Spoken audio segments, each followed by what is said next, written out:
Please welcome to the stage Brett Tanzer. Hello.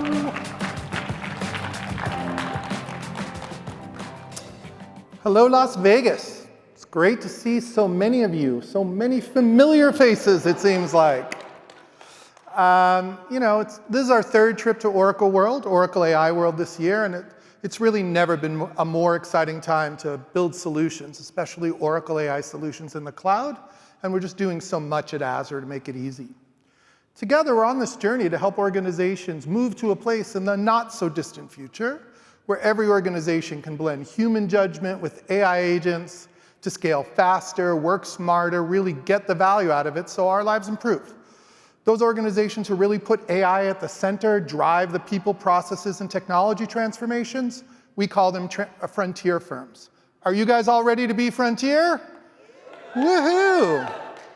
Well, welcome to the frontier. Life on the AI frontier is bold, it's collaborative, it's rejuvenating. And if we all lean in, we really can make the most of it. At Azure, our job number one is to help you make the transformation. And with Oracle Database at Azure, each of you has a tremendous head start. The first step is really to understand the business objectives around AI and how you want to improve your business processes. If you haven't already asked yourself these questions, what are the primary business objectives with AI? What would good or great look like? Like, we live in this age where the unimaginable is becoming possible, and if you can think about it, it can actually happen. And so it's really good to figure it out. And then, have you tried it? How many people in this audience have tried an AI agent in some form or another, whether it's Copilot or Oracle or something for anybody else? So a handful of people have tried it, but not everyone, and you would be surprised just how common that is, because not everybody has access to the technology yet. But these companies like CapitaLand and DSB and Hitachi and NTT Data, they've all really found ways to take advantage of AI to improve their business processes, boost developer productivity, streamline customer support, reduce support costs, improve the go-to-market speed. These are all real things that are happening by real customer in the cloud today. Now, in order to make a decision about where you make your investments in enterprise AI, you really have to consider, does the cloud give you all the offerings and all the capabilities that you're going to need? At Microsoft, we see ourselves as the enterprise standard for agentic AI.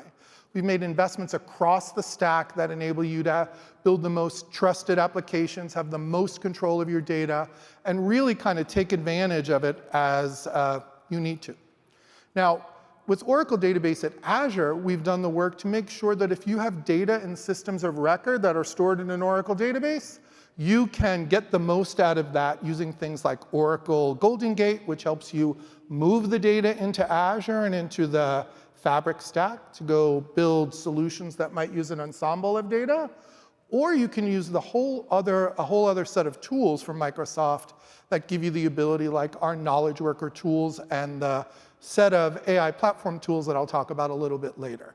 And so, we were kind of early entrants into this. If you think about when we created Oracle Database at Azure 3 years ago, it really started with the needs of customers who wanted to migrate their data and close down data centers. And we continue to hear from customers that I'm not moving my most precious data out of Oracle systems, but I need to find a way to build applications around it in Azure. That was the genesis of Oracle Database at Azure. And when Satya and Larry announced that, they really created the multi-cloud business in the public cloud that has begun with Oracle. And so it was an incredible thing. But since then, what has happened is customers have changed a little bit. It's not just about moving your applications and closing down data centers. It's really about figuring out how to take advantage of this next generation technology to extract the value. And what Oracle and we work on together is really how to minimize the time to value to extract AI insights from solutions that are around data that's stored in Oracle.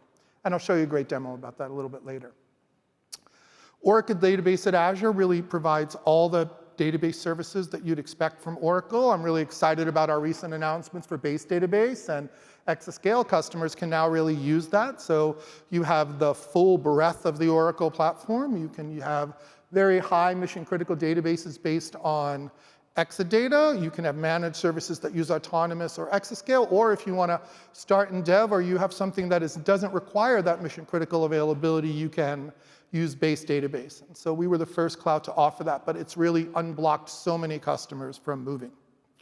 And all of this we deliver in Azure and connect it by a very low latency pipe between the application stack and the data stack. So even applications that were built 20 years ago, you can migrate to the cloud because the latency between the application stack and the data stack is about equivalent to what you get on premise, or better in many cases.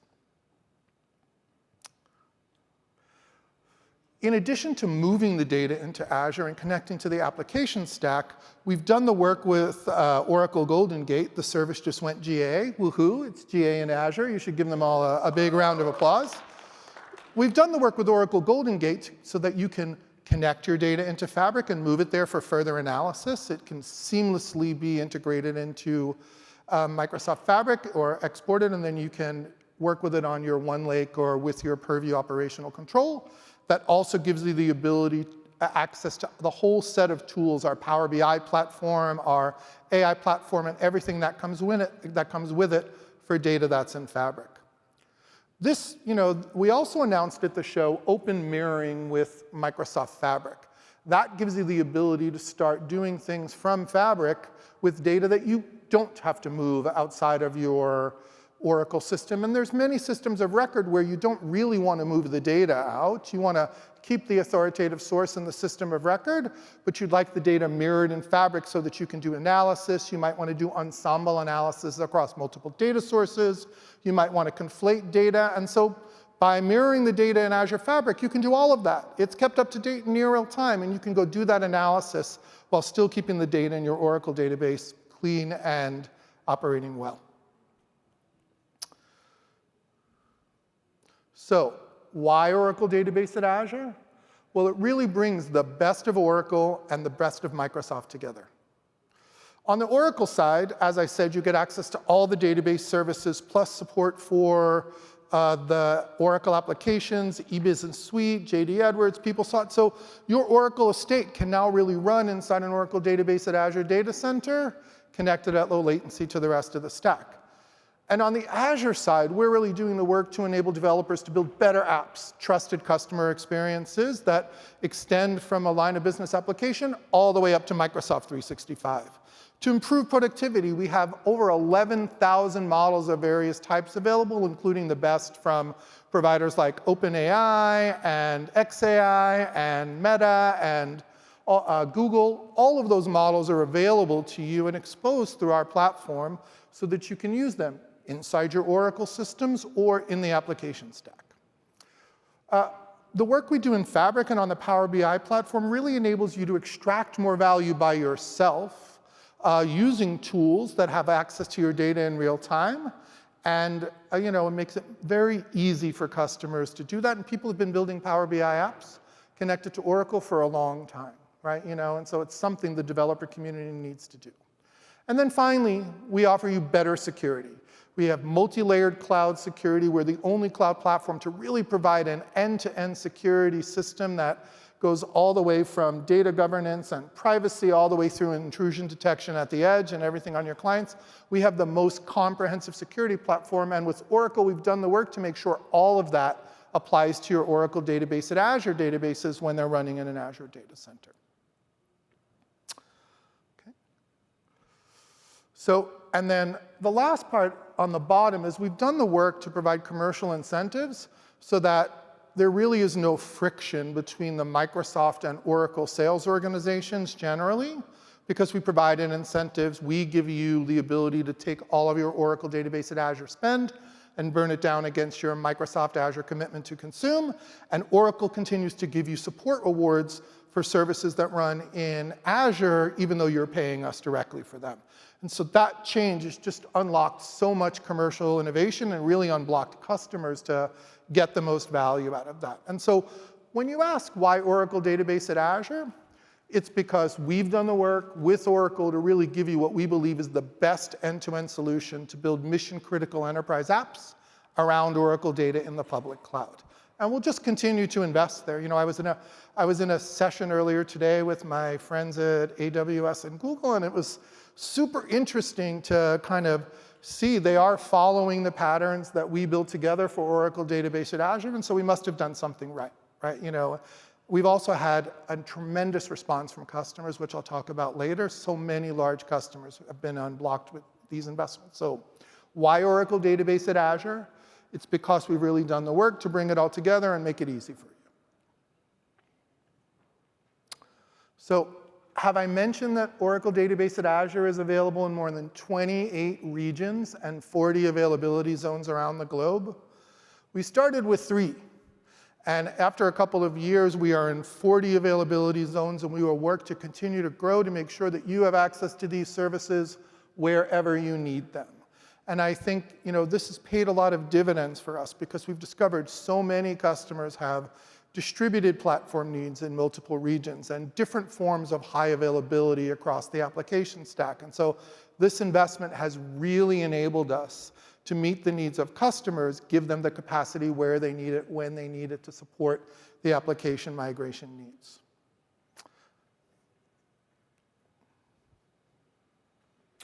Now, every company is on the same journey to get to be a frontier company, right? Here are the 3 phases. Phase 1, it's a human with an assistant. It's me using Copilot every day to go do work, to write better emails, to go send to my team, or do a better job kind of in the way that I communicate, or sending off an agent to go do analysis on a data set so that I can go focus on more important, right? We live in that phase. We have these AI assistants today, and they're just becoming more and more functional. With every model release, they get more capable. But I have 100% control of what the agent does. And it's, you know, it can only operate with permissions that I give it because it runs in my context. And so it's very capable, but it's also very limited and very controlled. The next phase, we believe that agents become part of teams working side by side with humans. You know, it's super interesting. Like way back when we started working with OpenAI on their original training runs for GPT-3, that was like the first time I heard of people kind of writing an agent that works side by side with a research team, because they were doing that to enable some of the reinforcement learning training that they were doing for gameplay. But now it's just exploded, and it's such a big, you know, it is such a big frontier, and we're really starting to see real-time applications of this technology where people are starting to give more trust to the agents, and they're increasing the autonomy with which they work. So we believe we're going to have teams combined of humans and agents, but humans still have judgment over that, what the agents do. And then in the third phase, when we're all really confident, we'll have human-led but agent-operated solutions. That's when we begin to see teams comprised of agents that are working with each other.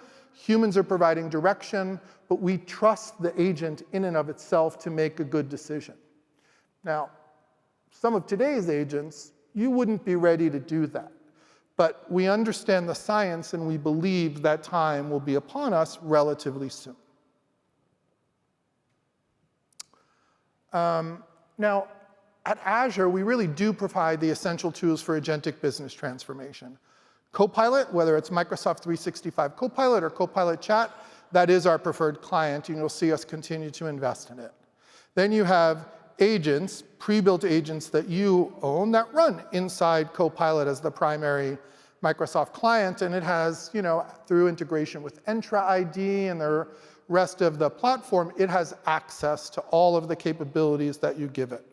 And then finally, we'll have apps, platform and custom apps that are going to enable you to take multiple agents, bring them together in end-to-end experiences, and we'll get to completely autonomous applications, whether that's running a data center or doing a root cause analysis for a bunch of things that happen to determine impact and just reporting it up to a manager, all the way up to producing a film and kind of like really having agents that work together to go produce a film to go deliver you small, short-term or full-length feature films purely based on AI. Like, that time is upon us and the technology is there, but it's going to take significant leaps in trust, and it's going to take significant leaps in reliability until we're ready to go send off a bunch of agents to go do work on our behalf. And there are organizations who do that, like in manufacturing and so on and so forth. In robotics, like, there is a lot of trust, but in order for it to work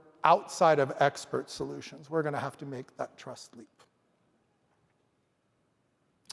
And we believe that only Microsoft can enable you to build your agents the way you want. We have tools that are available for every developer, regardless of their level of sophistication. Copilot Studio, that is Microsoft's end-to-end conversational AI platform that's targeted primarily at citizen developers who want to go build end-to-end experiences, connect it to data sources that are available in Azure using our AI models, but they really don't require a level of sophisticated coding. There's Visual Studio, a tool that we've been investing in for developer experience for years, which has full capabilities of the stack for the hardcore coder, and then all of the work that we've done in GitHub to make it possible for everything from vibe coding to commercial coding to be available across the whole stack. So, we feel like we've done it the right way to empower users at all level of skill to take advantage of the technology and get benefits from AI at every layer of the stack.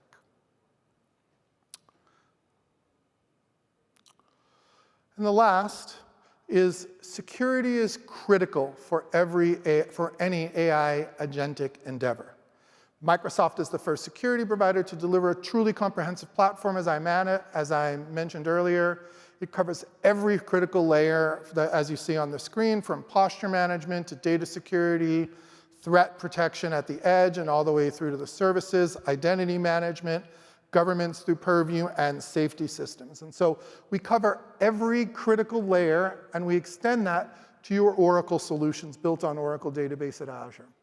So whether you're managing sensitive data, defending against emerging threats, whether you want to ensure compliance in governance, Microsoft's integrated security portfolio really gives you the ability to do that, and you get to set one set of policy, you get to learn how to use it once, and you can apply that to your entire application state. At the end of the day, security is not a feature. It's really the foundation for any successful AI transformation, because if you don't get that right, then it starts to really look like the wild frontier. So now, we want to take you through an experience walkthrough. We want to show you ODA in action. So let me set the stage for this experience walkthrough. So the setup is, for the next few minutes, I'm going to be the Chief Revenue Officer at Lakeshore Retail. We're a sporting good and equipment company based on the shores of Lake Michigan. We're a Microsoft 365 customer. We have our solutions in Azure. And most of the data for sales and marketing and management has been stored in Oracle for a long time. If you look at our actors, oops. Can you build a slide for me? Thank you. You're going to have Kalyan. He's the CEO, my boss. And he's the show me and the board the money guy. That's what Kalyan wants to do. And there may be people who look like these actors in this room, but I assure you they are not them. Next, there's Ram. He's the IT developer. He's a longtime database developer, but he's recently transitioned to use AI coding, and he's recently learned how to build AI solutions. And so he's really enabling the entire team, the whole organization, to be more productive with AI. There's Raji. She's our deputy COO. She keeps all our data safe and private and keeps the rest of us out of jail. And so we are very grateful for the work that Raji does every day. And then there's me. I'm the Chief Revenue Officer. And my job is to keep Kalyan and the board happy by showing them the money. And so that's what I have to do. So now let me take you through the experience. Can we run the video? So it starts with a typical day at my desktop, and I'm here, and I get a message from Kalyan telling me, hey, great quarter. How are we going to keep this up? I say, OK, I'm on it. Let me see if AI can help us, because obviously it's a demand from the CEO. And so what I start by going to Microsoft 365 Copilot, and I asked it to get me the latest sales data. Now, Microsoft 365 Copilot is my trusted companion. It has access to all of my enterprise data, the Microsoft Graph, and so it quickly finds what I need and makes sure that I see only information that I have access to. And so it finds the first file, the executive sales report. If we can pause here, that'd be good. Finds the executive sales report, and what it is it's a dashboard that's been built on top of Oracle database at Azure using Power BI. Ram built this for me about a year ago, and it's a very effective tool. It shows me the sales amount trending over time, and so that shows me that sales are erratic, but the trend is relatively stable.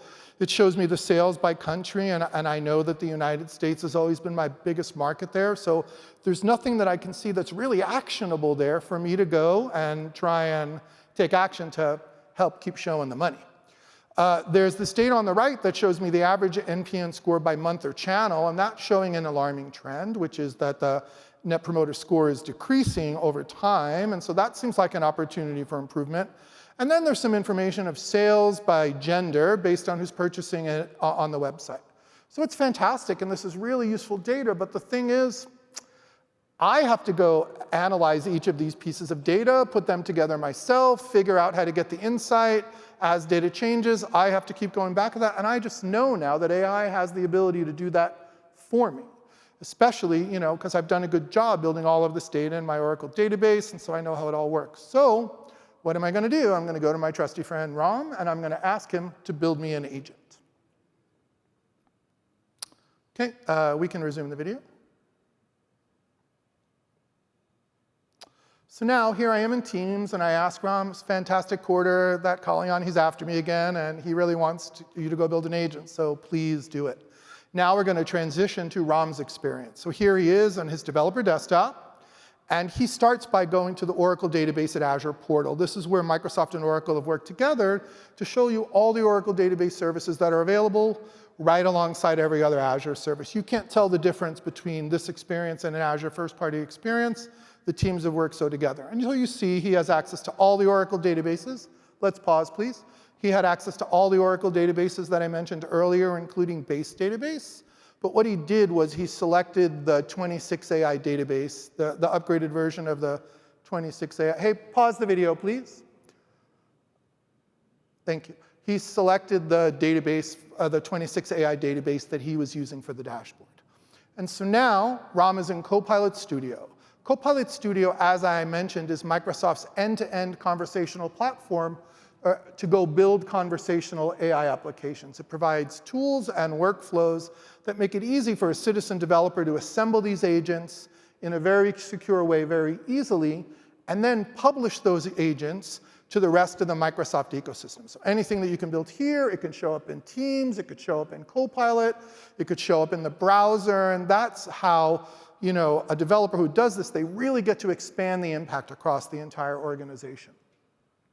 So now, Ram has his app in Copilot Studio, and the first thing that he's going to do is he's going to start to add some knowledge. And so he chooses the Oracle Database at Azure service as the knowledge source for the agent. Then he's going to go ahead and add the semantic search element. Yeah, let's see, now I'm ahead, thank you.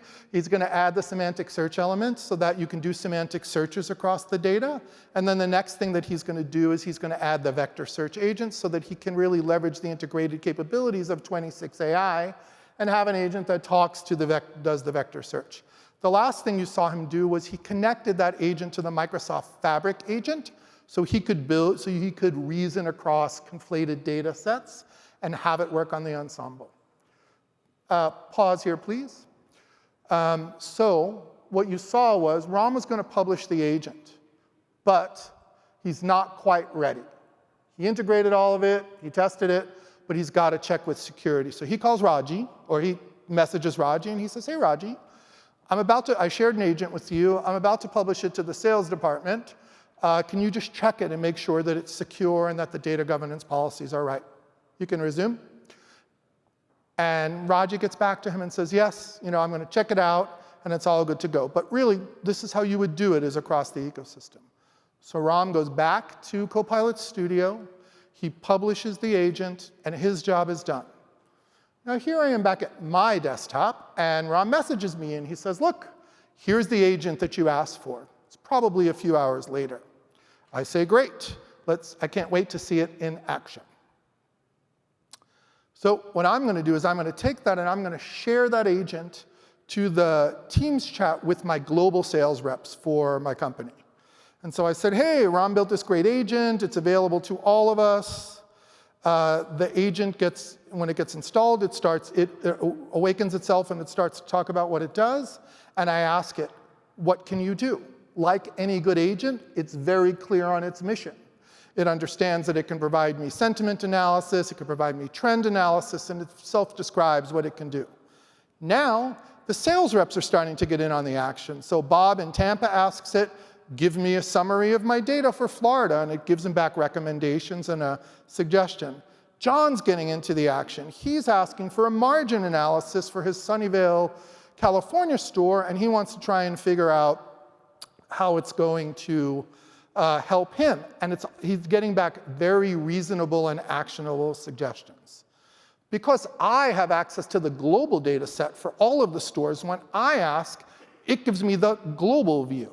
And so what that means is, none of those other workers, they can't see what I can see, but because I asked, I make the decision to share it with the rest of the team, and it lets me, because it's my call. It's not the agent's call. Finally, I say it's amazing. I thank the agent. I tell the team we're off and ready to go. And the agent politely comes back and says, you're welcome. A job well done. So, and that literally, that's an experience that we recorded last week for the purpose of this presentation. Sans a little bit of fashion editing. All of you can go do that today in Azure with ODAA. OK, so that's the end of the demo. But let me just kind of remind you what you saw. You saw the depth of integration that we have with Oracle Database Services across the Microsoft stack, how easy it is for a developer to get started using Microsoft Copilot Studio to build an agent that's meaningful across multiple data sources, and how we make it easy for you as an organization to secure the data and then share these agents across your organization in kind of common tools that everybody uses. So now that we're done with a fake company with real people, we want to talk a little bit about real customers who have used Oracle Database at Azure. Right? If you look at some of the organizations on this slide, they're big companies, and they have already moved their solutions into the cloud using Oracle Database at Azure.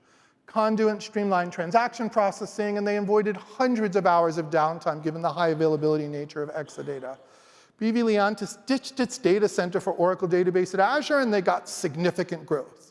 The Craneware Group enhances healthcare using Oracle Database at Azure and our AI tools across the platform. And these are just a few of the companies that have really invested, but the list of those who are coming are much longer. And so for all of you who are thinking about Oracle Database at Azure, you're going to be in good company. Now what I'd like to do is I'd like to invite, please join me in welcoming one of the most iconic names in gaming, Activision Blizzard, to the stage. With blockbuster franchises like Call of Duty, World of Warcraft, Overwatch, Candy Crush, they've really defined the entertainment industry for millions of people worldwide. Today, we're here to talk about how they're using Oracle Database at Azure to redefine their enterprise processes. And as one of the world's largest gaming providers, you can imagine there's a lot of work that they have to do to go ensure that the distributors who distribute their games are reconciled and paid correctly, just like their revenue has to be collected. It's quite a complex operation for one of the largest gaming providers. And so let's give a warm welcome to Mahesh Tyagi, the Vice President of Finance and Engineering at Activision.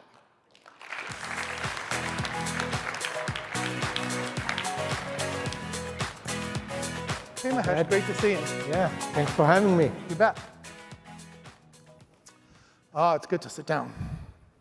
So, let's keep it trying light and conversational today, but we have a few questions, I think. So, Activision Blizzard is the global leader in gaming. Walk us through how the cloud is changing the world of gaming. Cloud. Let me take you back a few years, Brett, when our gamers were tethered to their consoles and the boxed products. We at Activision Blizzard King saw firsthand when we launched a new game. And if a gamer's console was outdated or their PC couldn't handle the specs, they were out of the game, literally. Wow. Now, fast forward few years, cloud has just rewritten that narrative. Now imagine a person in Sao Paulo, Call of Duty launched. On the day one, he wants to play Call of Duty with his friends in Los Angeles and Tokyo. He can just sign in, jump into the game without any download, without any console, just a mobile smartphone and a controller. He can enjoy the game. So for us, cloud has become the invisible backbone of the modern gaming. It has created so many opportunities for people to enjoy our games across the world, where it just increased our accessibility, speed, and the agility. For our studios, they are able to focus more on creating new contents, dropping new contents at a whim, and just finding new ways to excite and energize our gamers. So it's been quite a journey, but at this point where we are, we can in a real time see the leaderboards when people are playing across. We can hold the esports competitions in a cloud environment. The other biggest thing we have learned is now with the AI available in the cloud, we can detect the toxicity in the voice chat and create more safer and accessible communities. Amazing. So the cloud has really enabled you to give more real-time experiences, extend the reach of the gaming platform, improve the safety and scale, it sounds like. Absolutely. Those are amazing benefits. Well, what made Oracle Database at Azure the right choice for your business and technology goals? Like, why did you choose it? It can't just be because Activision is now part of Microsoft. I think that there had to be more to it. Yeah, so our critical ERP system, we use Oracle EBS. That's kind of our hub. And we had a lot of additional peripheral applications for our text calculation, for our invoice imaging. Also, we connect with a lot of cloud platforms. That runs our backbone financial engineering platform that we provide to our business users to collect, record, and report the revenue. In the past, when we thought about moving from an on-prem environment, that's where we were running this ecosystem on engineered systems in our data center. In the past, when we tried to move it up to a cloud environment, our biggest concern was getting the performance that our business users expected from this platform. ERP is critical. We have 22 different countries where we have the businesses, and people across those regions 24/7 access our application. So when ODAA became available on Azure platform, I felt we were actually at the right place at right time. We had just got acquired by Microsoft. ERP is something that we built this platform for the gaming business to run effectively and efficiently across Activision Blizzard King. The database is critical, Exadata was critical. On top of that, Microsoft was coming up with all these additional AI capabilities. So for us, it felt the best fit to move our workload into an environment where we can provide the stability, reliability, scale for future, and also set ourselves up for the innovations that were coming out of the AI. That's amazing. You know, when we were talking earlier, you explained just how complex it is to build a system to manage the operations the size of Activision with all of your partners and all of your games and all. So I imagine, like, to move that from an Oracle platform to another platform would have been a significant endeavor with very little gain. You know, and so that's a perfect use case for Oracle Database at Azure. And I think you were one of our first calls after the deal got announced. I remember having early conversations there. That's true, and that reminds me, that's the day when Satya and Larry together announced Oracle Database at Azure. On that day, I thought, what if we could be the first one to go live on that platform with our ERP? Here we are. Here we are. Thank you so much for that. So you've laid the foundation for AI by migrating. So what are the use cases that excite you the most? And how do you see AI reshaping kind of the way you do financial operations in ABB? So for us, we just went live a couple of months ago. We are stabilizing the environment. We have closed the first month successfully, first quarter without any hiccups. Amazing. Our business users have had a lot of good response to the application. Many of them kind of saying, hey, look, the performance is actually 30% increased. Now that set us the foundation for, okay, your workload that was running in on-prem is running much better in the cloud platform. Now when I think about the use cases going forward, the excitement comes from multiple places. Our business users, they ask so many different questions that are based on kind of EBS database, which is running on Oracle database at Azure. We can connect the Copilot directly with the EBS database without going out of the Azure ecosystem and provide them and empower them to get the answers by themselves rather than creating a ticket for themselves. It's so true. Like financial services organizations are really benefiting from this. Like I've talked to many, many banks, many organizations inside and outside Microsoft company.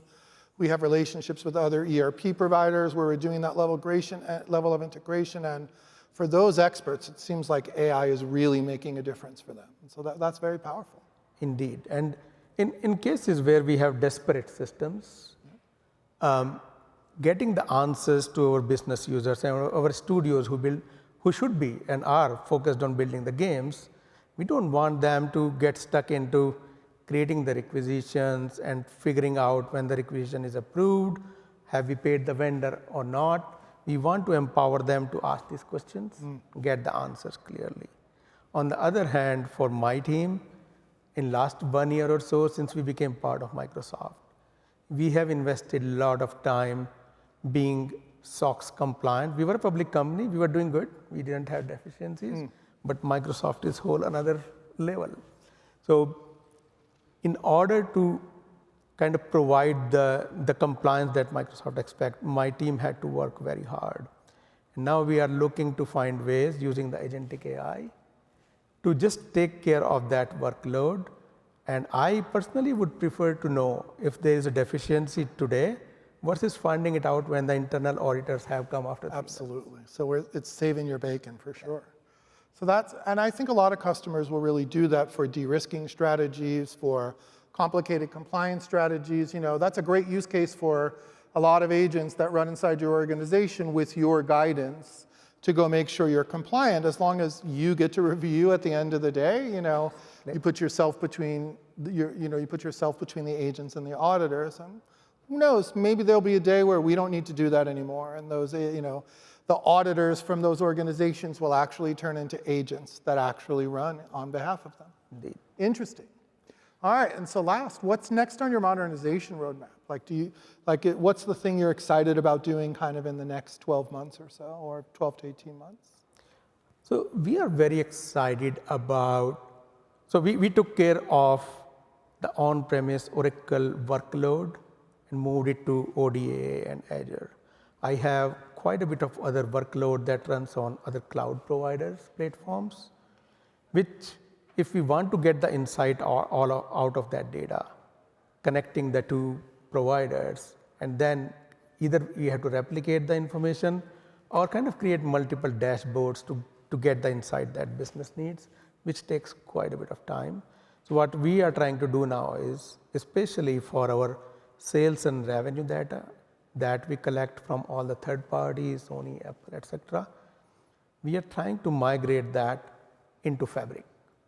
Amazing. So with that being in Fabric and our Oracle ERP database being available there, we can mesh the information. We can ensure that all the sales data that's coming in is correctly being accrued.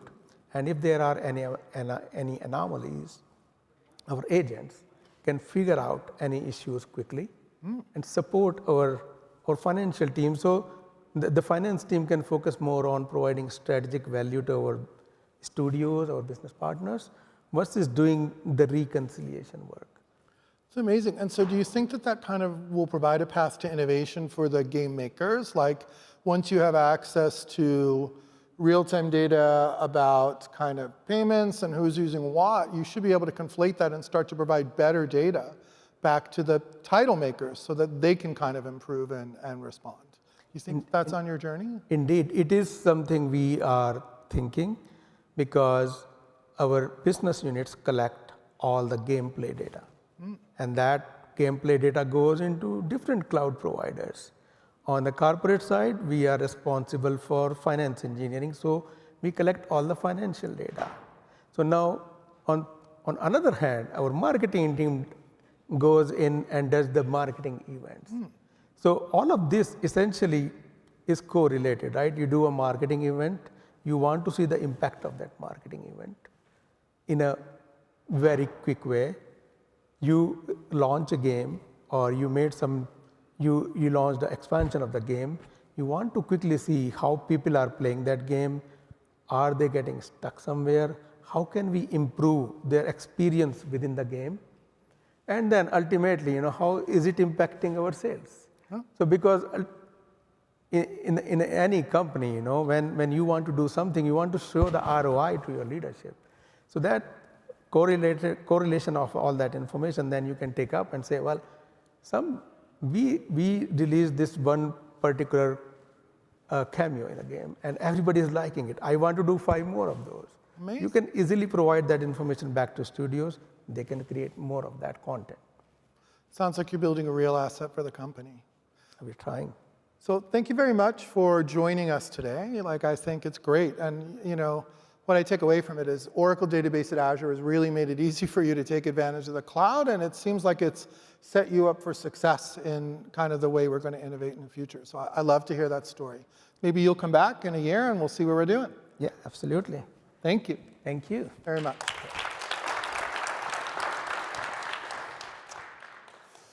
All right, folks. So thank you. We're at the end of our journey, and so thank you all for coming today. It's been an action-packed 42 minutes. Today I've shown you, the power of really building your agentic AI experiences around Oracle data, and just how easy Oracle and Microsoft are working to make that, just how hard we're working to make that easy for you. The benefits, hopefully you've seen the benefits of becoming an AI frontier firm. Don't wait. The time is now. We're all going to have to go, and so the longer you wait, the further behind you find, and everybody can find value in it. The trick is to pick the right scenarios that give you the most value, and it's starting to become much more easy to do that. And then hopefully we've shown you just how easy it is to start taking that AI value and distribute it across your organization into the knowledge worker stack, so that the financial service folks or your order takers, they have the ability to use this power created by your developers in tools like Microsoft 365 and Teams and SharePoint, where they spend most of their daily lives. Thank you all, and see you all back here next year.